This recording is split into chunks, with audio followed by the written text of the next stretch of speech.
ఫలించకుండుగాక అని చెప్పించాడు. ఆయన అన్నాడు, నాకు ఫలించకపోతే ఫలించకపోవచ్చు. ఇచ్చిన తండ్రి గారు అనలేదండి ఈ మాట, ఆయన ఉదారుడు, ఈవిడండి. అంటే ఆయన అన్నాడు, నాకు ఫలించదు, కానీ అసలు ఇది నేను పొందుదామని కాదుగా నేను వచ్చింది, దేవతలు నన్ను అడిగితే వచ్చాను. కాబట్టి ఇప్పుడు నేను ఈ విద్య పట్టుకెళ్ళి దేవతలకు ఉపదేశం చేస్తాను, వాళ్ళకి ఫలిస్తుందిగా.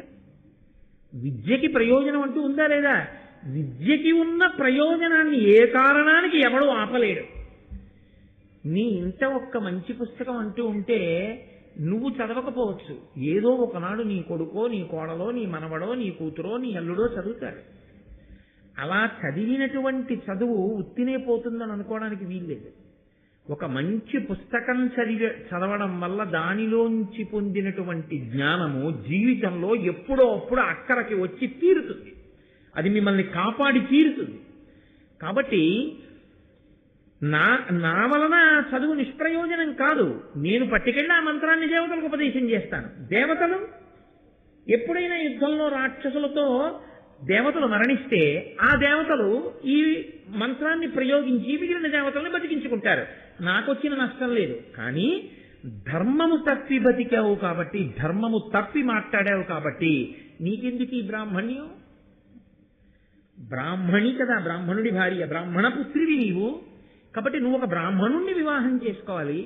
ఇంత ధర్మం లేని దానివి ఇంకొక బ్రాహ్మణుణ్ణి వివాహం చేసుకుంటే మాత్రం ఆయన బ్రాహ్మణ్యం ఏం నిలబెడతావు నువ్వు అనువర్తించి. కాబట్టి నీకెందుకు బ్రాహ్మణుడు భర్తగా, నీకు బ్రాహ్మణుడు భర్త కాకుండుగాక అన్నాడు. లోతైన అవగాహన కచునిదే, అసలు నిజమైన శాతం అదే. శుక్రాచార్యుల వారి ఏకైక కుమార్తె, భర్త బ్రాహ్మణ తేజస్సు కలిగిన వాడు కాడు. కాబట్టి ఆమెకి బ్రాహ్మణుడు వినా ఇంకొకడు దొరకాలి. ఇందులో నేను లోతుపాతులు స్పృశించను, కానీ ఎందుకంటే ఎలాగో వస్తే అక్కడ చెప్పవలసి ఉంటుంది.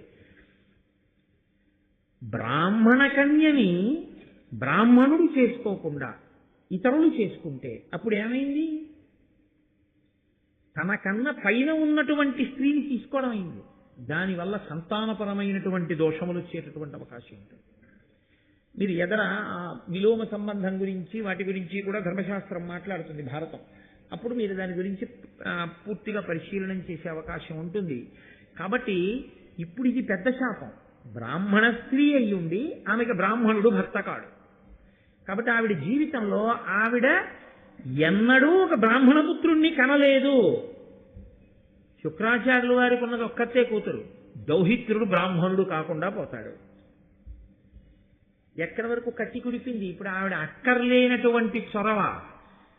అంటే భారతం తగినంత పరిణతి లేకుండా ఈ దేశంలో పుట్టినటువంటి ఆడపిల్లలు అతి చొరవ చూపి అనురక్తలు కావడాన్ని ఎంత ప్రమాదకరమైన విషయమో హెచ్చరిక చేసి చూపించింది.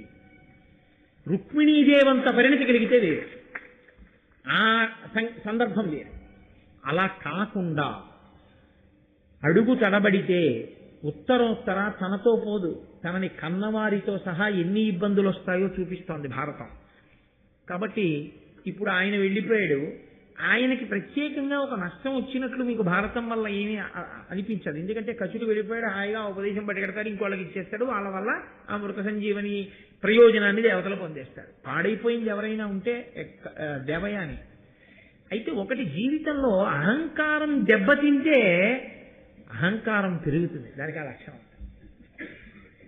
అగ్నిహోత్రం ఇంట్లో రగులుతోంది అనుకోండి, బాగా కరిగిన నెయ్యి, నీళ్ల కుండ రెండూ పక్క పక్కనే ఉన్నాయనుకోండి, నీటి కుండ తెలిసి తెలియని పిల్లవాడికి రెండూ నీళ్లలాగే ఉంటాయి. ఏమి నాన్నగారు ఇది కూడా ద్రవమే కదా, ఇది తీసుకెళ్ళి పోసేస్తానని చెప్పి పట్టుకెళ్ళి నెయ్యి పోసేశాడు అనుకోండి, అగ్నిహోత్రంలో ఆరుతుందా? ఇంకా ప్రజ్వరిల్లుతుంది. నీటి కుండతో పట్టుకెళ్ళి నీళ్లు పోసారనుకోండి, నిధనమైపోతుంది.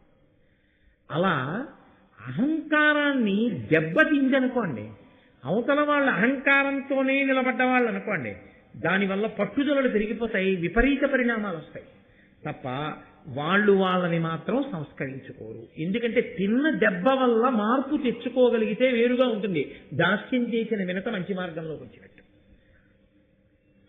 అరే ఈశ్వరుడు ఇంత దెబ్బ కొట్టాడు, మనం ఇప్పటి నుంచైనా జాగ్రత్తగా ఉందాం అనుకుని ఉంటే ఏమో ఈ కథ ఎలా ఉండుండేది. ఇది కథ ఏం కాదు, యథార్థంగా జరిగిన సందర్భం. కాబట్టి ఇప్పుడు ఆవిడ కొంతకాలం అయిపోయింది. వృషపర్వుని యొక్క కుమార్తె, అంటే వృషపర్వుడు అంటే శుక్రాచార్యుల వారు ఎవరి దగ్గర మంత్రిగా ఉన్నారో ఆ రాక్షసరాజు వృషపర్వుడు. ఆ వృషపర్వుని యొక్క కుమార్తె శర్మిష్ఠ. ఆ శర్మిష్ఠతో కలిసి దేవయాని ఇంకా ఒక 1000 మంది కన్యకామణులతో కలిసి అందరూ కలిసి ఏదో వనంలో ఆడుకుని జలక్రీడలు ఆడదామని వెళ్ళారు. ఏదో వనంలో కాసేపు ఆడుకున్నారు. ఆడుకున్న తర్వాత డస్సిపోయారు. డస్సిపోయిన తర్వాత అందరూ కలిసి జలక్రీడలు ఆడుతున్నారు. ఆ జలక్రీడలు ఆడేటప్పుడు వాళ్ళు విడిచిపెట్టినటువంటి బట్టలన్నీ ఒడ్డున పెట్టుకుని అందులోకి వెళ్ళి స్నానం చేస్తున్నారు.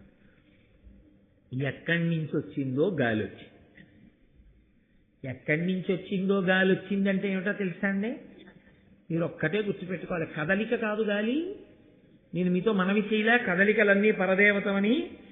మార్పు తెచ్చుకోని దేవయానికి చాలా పెద్ద దెబ్బే పడబోతోంది. అసలు ఆ గాలి రావడమే కథ తిప్పేసింది మొత్తం.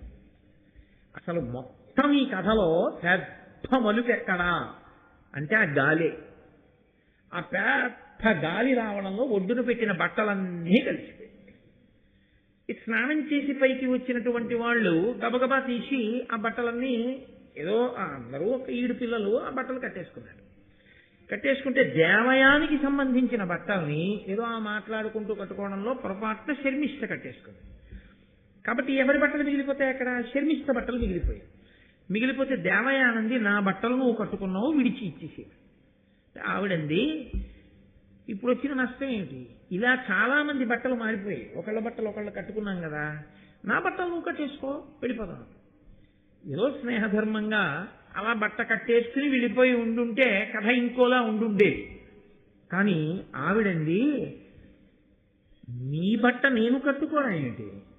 మా నాన్న మహాతపస్వి శుక్రాచార్యుల వారు ఇదే చెప్తుంది ఎప్పుడు చెప్పిన. ఇది అహంకారానికి కారణం. మా నాన్నగారు మహాతపస్వి, నీకేముంది? నీకేమైనా ఉందా?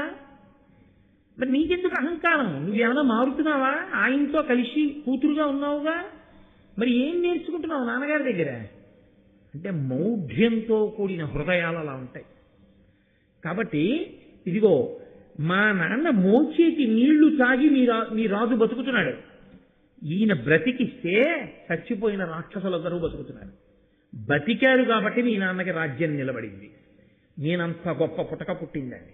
ఎంత అహంకారం ఎక్కడికి వెళ్ళిందో చూడండి. ఇంత గొప్ప పుటక పుట్టిన నీకు పోలిక. నీ బట్ట నేను కట్టుకోనా? నా బట్టలు నాకి, నీ బట్టలు నువ్వు కట్టుకో, నేను కట్టుకోను అలా నీ బట్టలు అంటే పిల్లలు కదండి. శర్మిష్ఠకు కూడా కోపం వచ్చింది. ఎందువల్ల కోపం వచ్చింది? తన తండ్రిని నింద చేసింది. ఆమె తండ్రికి పెద్దపీట వేసుకుంది, అంతవరకు బానే ఉంది. నేను కట్టుకోను అంటే ఒకలా ఉండుండేది. ఆవిడ తండ్రిని నింద చేస్తే ఆ పిల్లకి కోపం వచ్చింది. సహజం కదా అది. అందున ఆడపిల్లలకి చిత్రం ఏంటంటే తండ్రి మీద చాలా ప్రేమ ఉంటుంది. అసలు లోకంలో చాలా విచిత్రమైన విషయం ఏంటో తెలుసా అండి? కొడుకు కూతురులో తండ్రి మీద చాలా ప్రేమ ఎవరికి ఉంటుందంటే కూతురికే ఉంటుంది. తల్లి మీద ప్రేమ ఎవరికి ఉంటుందో తెలుసా అండి? కొడుకు ఉంటుంది. అమ్మమ్మి నాన్నగారు అంటే పిచ్చి ప్రేమ నిజానికి కూతురుదే. అది చాలా ఆశ్చర్యంగా ఉంటుంది. అసలు ఇలా ఎలా వచ్చిందా అనిపిస్తుంది. తండ్రి విషయంలో ఎంత స్వాతంత్ర్యం తీసుకుంటారో తెలుసా ఆడపిల్లలు? ఆశ్చర్యపోతారు. అమ్మో ఒక్కొక్కసారి ఏమిటి వీళ్ళు ప్రేమలో ఇలా మాట్లాడేస్తున్నారు, ఇలా మాట్లాడడం అన్నది ఎవరైనా చేస్తారా నాతో అనిపిస్తుంది తండ్రులకి. ఏమిటో నాన్నగారండి మీ ఇష్టం వచ్చినట్టు ఇచ్చేస్తున్నారు డైరీ అంతా డేట్లు. ఇలా మీరు అస్తమాన ఉపన్యాసాలు చెప్పి ఆరోగ్యం పాడు చేసుకుంటే ఒప్పుకోండి. నేను చెప్తున్నాను, ఇక నుంచి ప్రతి నెల మీరు 10 రోజుల కన్నా డేట్లు కనపడడానికి వీల్లేదు ఉపన్యాసాలకి మీ డైరీలో అంటుందంటే కూతురు ప్రేమతో. ఆమె కడుపున పుట్టిన పిల్ల తాను చారు పప్పు నెయ్యి గట్టిగా నలిపి నోట్లో ముద్దలు పెడితే చిన్న పిల్ల తను ఇచ్చే డేట్ల గురించి అంత పరాకు చెప్పి నేను చూస్తాను మీ డైరీ అంటుంది. అంటే అధికారం కాదు, ప్రేమ. అమ్మో మా నాన్నగారు ఆరోగ్యం ఎక్కడ పాడైపోతుందో అని బెంగ. ఆడపిల్లల ప్రేమే ప్రేమండి తండ్రి యందు. కాబట్టి ఇప్పుడు ఆ శర్మిష్టకందుకు కోపం వచ్చింది. మా నాన్నగారిని ఇంత మాట అంటుందా అని ఆవిడంది, మాయయ్యకు బాయక పనిసేయుచు దీవించి ప్రియము చెప్పుచునుండు మీ అయ్య వెండి మహిమలు నా యొద్దన పలుక నీకు ననయులేదే. మా నాన్నగారిని అంటున్నావు. మీ నాన్నగారు ఏం చేస్తుంటారో తెలుసా? మా నాన్నగారి దగ్గరికి వచ్చి ప్రియమైన మాటలాడి మా నాన్నగారికి అక్షతలేసి ఆశీర్వచనం చేసి మా నాన్నగారు సంభావన ఇస్తే సంభావన పుచ్చుకుని ఇంటికి వెళ్ళి బతుకుతూ ఉంటారు. ఆ డబ్బుతోటే నువ్వు ఈ బట్టలు కొనుక్కుని తిట్టినావు. ఈ బట్టలు మా నాన్నగారు ఇచ్చిన డబ్బులతో కొనవే, నావే ఈ బట్టలు. కాబట్టి అన్యాపదేశంగా ఇవన్నీ నావే, నీవెలా అవుతాయి? కాబట్టి మీ అయ్యే మా అయ్యని సేవిస్తాడు. ఇంకా నువ్వు నన్ను సేవించి నా బట్టలు నువ్వు కట్టుకోవడానికి నీకేమిటి అభ్యంతరం? ఏమిటి మా నాన్నగారిని అంటున్నావు? మా నాన్నగారే గొప్ప. మా నాన్నగారి మోచేతి నీళ్లు మీ నాన్నగారు తాగుతున్నట్టే. ఎక్కడ వరకు వెళ్ళిపోయిందో చూడండి గొడవ. ఒకళ్ళ అహంకారం చిచ్చు ఎన్ని చోట్లకి తగిలిందో చూడండి అని ఇద్దరి మధ్య గొడవ వచ్చింది. అధికారము అన్నది ఒకటి ఉంటుంది కదా లోకంలో. ఆమె రాజు కూతురు కాబట్టి ఇద్దరి మధ్య గొడవ రానంతకాలం ఇద్దరితోనూ సమానంగా ఉంటారు అందరూ. ఎప్పుడైతే నా వేపా ఆవిడ వేపా అనగానే అందరు ఎటు వెనకాల ఎవరి వెనకాల నించుంటారు, శర్మిష్ట వెనకాతలు నించుంటారు. కాబట్టి కోపం వచ్చి శర్మిష్ట ఏం చేసిందంటే ఇంతమంది సహాయంతో ఈ దేవయానికి పట్టుకుని ఈడికేసో నూతులో తోహేసి వెళ్ళిపోయింది. ఈవిడ ఆ నూతిలో పడిపోయి ఉంటుంది. ఓ పెద్ద లత్తకొట్టి దొరికితే దాన్ని పట్టుకుని వేలాడుతూ బాధపడుతోంది, ఏడుస్తోంది. సహజంగా వీళ్ళందరూ ఇంటికి వెళ్ళిపోయారు. సాయంకాలం అయిపోయింది. పుత్రికా ప్రేమ ఉన్నవాడు కదా శుక్రాచార్యుల వారు, ఏంటి అమ్మ ఇంకా రాలేదు అని ఆయనకి బాధ వేసింది. బాధ వేసి గూర్నిక అని ఆ దేవయాని యొక్క పరిచారిక సేవకురాలు ఆవిడ్ని పంపించాడు. వెళ్ళవే, ఎక్కడుందో చూడవే నా కూతురని. ఆ పిల్ల వెళ్ళి వెతకబోతోంది. ఈలోగా ఆ వనంలో వేటాడడం కోసం అని చెప్పి యయాతి అనబడేటటువంటి ఒక మహారాజు గారు వచ్చాడు. ఆయన నహుషుని యొక్క కుమారుడు, మహానుభావుడు, సుక్షత్రియుడు. ఆయన వచ్చి ఈవిడ ఏడుపులు విన్నాడు. విని గబగబా వెళ్ళి, ఇచ్చినవాడు ఎడం చెయ్యి ఇవ్వడు కదండి, కుడి చెయ్యే కదా ఇస్తాడు, కుడి చెయ్యి ఇచ్చి పట్టుకో పైకి లాగుతానన్నాడు. ఆయనది దీర్ఘబాహు ఆజానబాహుం అన్నట్లు. సుక్షత్రియుడు అంత గొప్ప సాముద్రికానికి నిలబడగలిగినటువంటి స్వరూపం అది. కాబట్టి ఆ చెయ్యిలా అందిస్తే ఆ పొడవైన చెయ్యిని తన పొడవైన చేత్తో అందుకుంది ఆవిడ. అందుకుంటే ఆయన ఆ చేత్తో పైకి లాగేశాడు. లాగేస్తే పైకి వచ్చిన తర్వాత అన్నాడు, చంటి పిల్ల కాదుగా నూతిలో పడిపోవడానికి, నూతిలో ఎలా పడ్డావు అన్నాడు. అహంకారం ఎక్కడుంటుందో అక్కడ అబద్ధాలు వస్తాయి. ఎందుకనంటే, అవునండి నా బట్టలు కట్టుకుందని దెబ్బలాడాను అందుకుని నన్ను తోసేసిందండి అన్నాదనుకోండి, ఆ పాడడానికి దెబ్బలాడచ్చా అమ్మాయి అని అనుకోండి, మళ్ళీ అదో దెబ్బ. అందుకని ఆవిడంది నేనే ఏమరపాటును పడిపోయాను.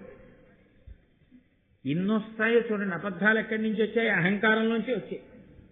కాబట్టి ఏదో పరాకుగా ఉన్నాను, నూతిలో పడిపోయానండి, సమయానికి వచ్చారు, పైకి లాగారు, చాలా కృతజ్ఞురాలని. సరే, చాలా సంతోషం అన్నాడు. యయాతి వెళ్ళిపోయాడు.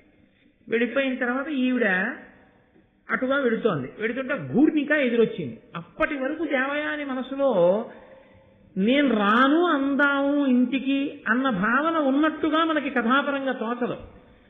కానీ మీరు చూడండి, వాడికి అన్నం తిందామా ఇవాళ అన్నం మానేద్దామా అని నిర్ణయం ఏమి ఉండదు. పిల్లాడు అలకొచ్చినప్పుడు వాడు ఏడుస్తూ కూర్చుని ఉంటాడు కోపంగా. అమ్మ వెళ్ళి అన్నానికి రా అందనుకోండి, నేను రాను, నేను తిన్న ఇవాళ అంటే అది ఎప్పుడు తీసుకున్న నిర్ణయం? రమ్మంటే రానన్నా. అలకనమాట. అలకెందుకు? నన్ను కొట్టడమా? అదేంటి అమ్మా నాన్న కాకపోతే ఎవరు కొడతారు? తప్పు చేశాను కాబట్టి 2 దెబ్బలు వేశారు అని. అమ్మ పిలిస్తే అన్నం తినకపోతే ఇదే నిరవధిక నిరాహార దీక్ష, అవే సరిగ్గా చేయట్లేదు, ఇంకేది ఉంటుందా అని వెంటనే ఆ పిల్లాడు వెళ్ళి తినేడు. కాబట్టి అలా కాకుండా అమ్మ మీద అలిగాడు అనుకోండి, నేను రానన్నాను కంటే కదా. కాబట్టి అప్పటికప్పుడు వచ్చిన ప్రతిపాదనకు అప్పటికప్పుడు అలకతో మాట్లాడినట్టు, అహంకారంతో తెలిసి తెలియనితనంతో మాట్లాడినట్టు. ఈ తెలిసి తెలియనితనం ఒకటి పక్కన వచ్చి చేరడం ఇంకా పెద్ద ప్రమాదం. అహంకారం, దానికి తోడు తెలిసి తెలియనితనం, రెండు వచ్చి చేరాయి దేవయాని దగ్గర. ఇప్పుడు ఆవిడండి నేను రానించింది. మరి ఇంటికి రాకపోతే ఏం చేస్తావు? ఇలా అడవిలో ఉంటాను. ఎందుకు అలా అడవిలో ఉండడం? అది వృషపర్వుడి రాజ్యం. వృషపర్వుడి కూతురు నన్ను అవమానించింది, నేను రాను, నేను కోపంగా ఉన్నాను, అడవిలోనే ఉంటాను. ఏపులో వస్తే వెతుకుపోని, నేను మాత్రం రాను. అయితే ఈ మాటే చెప్పనా మీ నాన్నగారికి? అందులో పరిచారికి ఇంకొక 4 మాటలు అందనుకోండి, ఊరుకుంటుందా? ఇంత అహంకారం ఉన్నది. ఈవిడ ఉద్ధరి చూసి ఆవిడ వెనక్కి వెళ్ళిపోయింది.